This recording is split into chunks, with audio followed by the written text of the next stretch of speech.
This is the Lone Crater YouTube. We hope this video helps. You begin by confirming your Windows 11 build and making a quick image or backup so you can roll back if needed. Once done, sign in with an administrator account and connect to the internet so component checks can run. Next, open Settings and pause long tasks, then enable Windows Update to fetch current security patches. Make sure Fast Boot is off while you work. This prevents skipped firmware changes, and it speeds troubleshooting if something doesn't apply. Now you move into the core hardening steps. Reboot into UEFI and enable Secure Boot and TPM2. 0 so hardware root of trust is enforced.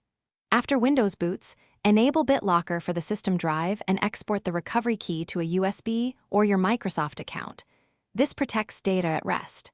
Then, open Windows Security and turn on real-time protection, cloud delivery antivirus, the firewall, and controlled folder access to stop ransomware.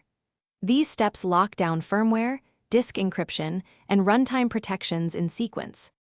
To finish, remove admin rights from day-to-day accounts and enable Windows Hello or FIDO2 keys for MFA. This reduces attack surface. Harden networking by disabling SMBv1, enforcing SMB signing where possible, and using WPA3 on compatible routers. Finally, run system integrity checks, SFC/Scano and DISM/online/cleanupimage/restore health, and reboot.